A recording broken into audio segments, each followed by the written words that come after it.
Welcome to Energy. Coming up on today's show, we'll be visiting with one of our park rangers, and we'll check in with O'Fallon's Cultural Arts Commission for the latest update. This and more coming up on Energy.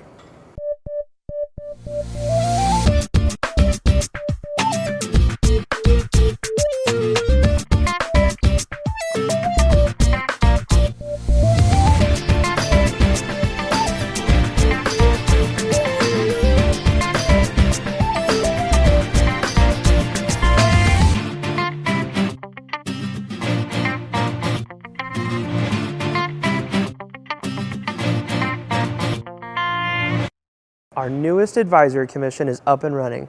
Let's learn more about the city's Cultural Arts Commission.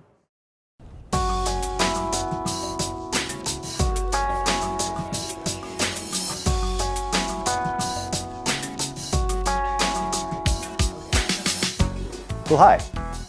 Let's say a person had a really good idea. They wanted to get some public art into the city. Sculptures, murals, things like that. Well, how do they go about doing it? What ended up happening was a collective of people came together of like-minded individuals who are not only interested in sculpture, murals, community theater, but they're also plugged into the greater regional artistic community. Well, that's exactly what happened, and it's now called the Cultural Arts Commission. Let's see what they're all about. The Cultural Arts Group initially started as the impetus and an offshoot of the long-range plan that we did for culture, public art and culture, and that has since expanded. So it's not just dealing with public art. This commission will deal with our internal exhibits. Eventually they'll be getting involved with our theater. They'll be doing, we'll be running art programming ideas by them and outreach, and everything that I had done along with my staff and volunteers as a cultural arts department. They will be kind of the governing body for us. There's such a variety of people from the community. I think that is how you really make things work, when you listen to all of the opinions and they come from different worlds. I mean, I'm the art world, but I don't expect everybody to be from the art world when they're talking about their own city and what they're going to add to it. What I do love about all the people here is they're interested in art. You have to be interested and love art to commit to art being put in your own city. I think the group that we've got is fantastic. It's a wide range of people. We've got artists involved. We've got financial people, people with background in law. Retired people, homemakers, everybody, which is exactly what we wanted. The one thing they have in common is they love the arts. Our next step is literally for us as a staff to put together just our own plan for public art and how we're going to run things just for our end. Present it to our commission so they can sign off on it. We can present it to the city council. Our hope is that by, say the middle of the year, we're literally moving towards putting public pieces up throughout the city of O'Fallon. Where it goes from there, I don't know. Everything that we've done, I've just called as a working document, because where I sit right now, that's the way it looks like it's going to evolve. Who knows where we're going to be in 6 months. It may take a completely different direction, but that's the fun part of this. The O'Fallon Cultural Arts Department has added some exciting performing arts classes for our youth. Here's a look at what's coming up. O'Fallon Theater Works offers a great opportunity for the younger generation to take to the stage with their youth program. This program offers a variety of classes to choose from, allowing the students to showcase their talent. The program, which started out small, is now growing into something bigger.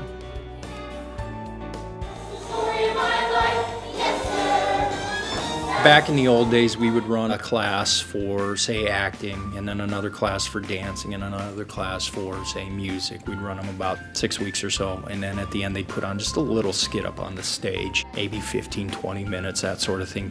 Well, that has evolved now under the direction of Tammy Hale into something that's just massive. Basically, we now have a set curriculum where people advance through acting 1, 2, 3, musical theater 1, 1A, 1B, 2, 3, and the dancing and movement component. On top of that, we have workshops which are held every Saturday in auditions, in improv, and you name it. And all of this is kind of tied together now around a central theme. And the classes themselves are not just 6 weeks now, they're literally 12 to 14 weeks long. So you start and you're in this, and all of those classes are working towards kind of a single themed kind of production is basically what it's turned into. O'Fallon Theater Works youth program has also expanded its age group. The age group, it changes. We've been kind of, as I talked about earlier in the commission, how everything's kind of fluid. That's how this is. We're trying to find right ages and things like that, but they literally, the ages go anywhere from 5 up until seniors in high school and everything in between. So it's strictly geared towards kids, but it's kids from a very young age up to, graduating high school. Besides the acting, singing, and dancing, students can also participate in other areas of the production. That part of the whole DIY process, as far as doing the sets, costumes, and everything else, is still going to be part of what the kids do. That's going to be, kind of what they do. That being said, we'll use Tammy and Melissa and Katie, who they'll use their skill in kind of directing the kids to where they need to go. Literally the only other piece that we're just adding to it is sound and lights, which will be from a professional technical company. This year's production will take place on Saturday, December 9th at 2 p.m. at the O'Fallon Municipal Center. This is a great opportunity for kids to come out and watch O'Fallon Theater Works in action. And if interested, new classes will be forming in January, followed by a big production at the end. Next year, we're literally bringing in an actual production. So the classes, the workshops, everything will revolve around Madagascar, which is an actual musical. And then on top of that, the theater camp is going to be geared specifically towards that musical. So basically, the theater performing arts skit has evolved itself into another theater production for the community. So, it's just an incredible win-win situation and couldn't be happier. If you are interested in learning more about O'Fallon Theater Works Youth Theater Program, visit o'fallon.mo.us/parksandrec or email them at otwyouththeater@gmail.com. The holiday season is fast approaching, which means one thing for the Tourism and Festivals Department: time to light up the park. Work is in progress for the annual Celebration of Lights in O'Fallon's Fort Zumwalt Park. In order to help make the event happen, there is a lot of preliminary work that takes place. The actual process of the installation starts the second week in September, with the final reveal Thanksgiving weekend. Today we have several different pieces of the puzzle coming together. We have people up in lifts who are installing the lights into the tree line and then of course in the ground. We also have teams that are working in the shed constructing our new scenes for the season as well. Fort Zumwalt Park is 47.5 acres. That is a lot of park area to cover with lights. We have close to 11,000 strands of lights that goes into the tree lines, but that does not include any that we call ground lights or any sort of accessory lights that are installed into the park each year. Keeping things interesting each year, they do change things up a bit.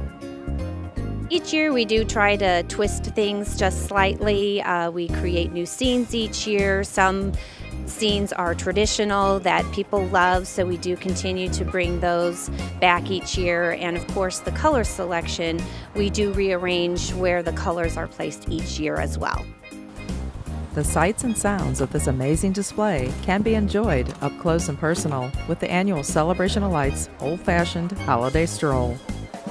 The old-fashioned holiday stroll has gained in popularity from one year to the next, and this will be our second year of hosting it for 2 nights. It's on Monday, December the 11th, and Tuesday, December the 12th from 6 until 8:30. It's an opportunity where people have a different perspective to come through the park, where they will actually go on pedestrian foot traffic versus a vehicle. And there's live music that takes place throughout the evening, and of course the love of the fireworks that takes place at 7:25 on both nights. During the old-fashioned holiday stroll on those 2 evenings, we will have the historical Heald Home and Zumwalt's Fort open for display purposes. People have the opportunity to walk through both of the properties complimentary with their admission fee. There are other great ways to view the lights that don't include walking or driving. We do have a variety of ways for people to view, not only between vehicle traffic or pedestrian foot traffic on our walkthrough nights. We do have specialty rides, we do have train rides, also our sleigh hay rides, and then there are carriage rides as well. Celebration of Lights is a great O'Fallon tradition that has been going on for many, many years. We continue to grow the program and its popularity, and we hope that everybody comes out and sees us again this season. If you would like more information on Celebration of Lights, visit ofallon.mo.us/parks and rec. Now we turn to this month's Employee Spotlight, featuring Park Ranger Sharon Lehman. What image comes to mind when you think of a park ranger? Paul Blart patrolling a forest? The old Yogi Bear cartoons? The reality can sometimes be humorous, but a park ranger has a very important job. Sharon Lehman, forever known as Ranger Sharon, has been taking care of our parks for the past year. Before I came here, I was working animal control for St. Charles County. I was there for 8.5 years, so basically did the same thing that I'm doing now in O'Fallon. What brought me here was the chance to work in a bigger area. St. Charles County is a large area, but I think I wanted more of a municipality experience. I find O'Fallon is a great place to live and to work. As a park ranger, Sharon's job is to patrol the parks, ensuring the safety for citizens and looking for violations. The other aspect of her job is ensuring public safety from animals, capturing and removing animals, and administering basic vaccinations. Generally, we will patrol the parks if we don't have any calls pending. Otherwise, if we have animal issues, it could be anything from a barking dog to an animal running at large to check the well-being of an animal for suspected abuse. So you really never know what's going to happen, so you always kind of have to be prepared for everything. If you're ever visiting O'Fallon's parks and have a question, Sharon is always there to assist. Obviously, if there's any animal issues, we can help with that. Parking issues. Generally, if they could come to us with anything. If it's something that's maybe out of our expertise or something that a police officer might need to deal with, we would call a police officer over to the scene.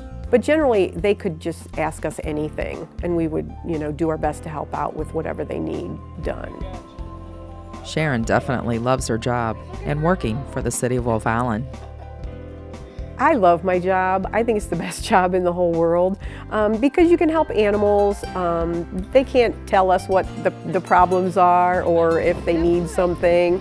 But I can tell you that the people in O'Fallon are really great to work with. They're very open to any suggestions that we have as far as taking care of their pets. But I definitely think that working with the animals is the best part of my job. If you ever have any questions regarding a lost or found pet, call 636-240-3200 or email Sharon at slehman@ofallon.mo.us. Now it's time for this week's Community Calendar. Improve your photography skills by joining the O'Fallon Photo Club. Now in its 16th year, the Photo Club features field trips, guest speakers, and hands-on demonstrations. Newcomers of all levels are welcome. The club meets in the lower level of the Senior Center on the second Wednesday of the month. Dues are for the entire year, and the cost is prorated for the remaining months when you join. To find out more about the club, search for O'Fallon Photo Club on Facebook. The club's page offers tips, challenges, and, of course, original photos. Register by calling the Renat Spirit Center at 636-474-2REC or register online at RenownedSpiritCenter.com. Join local pharmacists as they present free discussion lectures designed to help you obtain optimal health. Topics include heart health, stress management, alcohol awareness, fall prevention, arthritis, and many others. The next session will take place on Tuesday, December 19th from 4 to 5 p.m. at the Renowned Spirit Center and is free and open to the public. Having trouble finding an aqua aerobics class to fit your schedule? Create your own schedule with an aqua aerobics power card good for any 12 aqua aerobics classes and valid for 3 months from the purchase date. Enrollment is made on a first-come, first-served basis. Cost is $59 for resident members and $65 for non-residents. Spend a day at the Fox watching School of Rock. School of Rock is a New York Times Critics Pick and an inspiring jolt of energy, joy, and mad skills. Based on the hit film, this hilarious musical follows Dewey Finn, a wannabe rock star posing as a substitute teacher who turns a class of straight-A students into a guitar-shredding, bass-slapping, mind-blowing rock band. The trip takes place on Thursday, January 25th from 10 a.m. to 5 p.m. Cost is $88 for residents and $96 for non-residents. The cost includes lunch before the show, transportation, the show, gratuities, and an escort. For more information, visit the Parks and Recreation website. That's all for today's show. Thanks for joining us. We would now like to leave you with the O'Fallon Theater Works play, Bye Bye Birdie.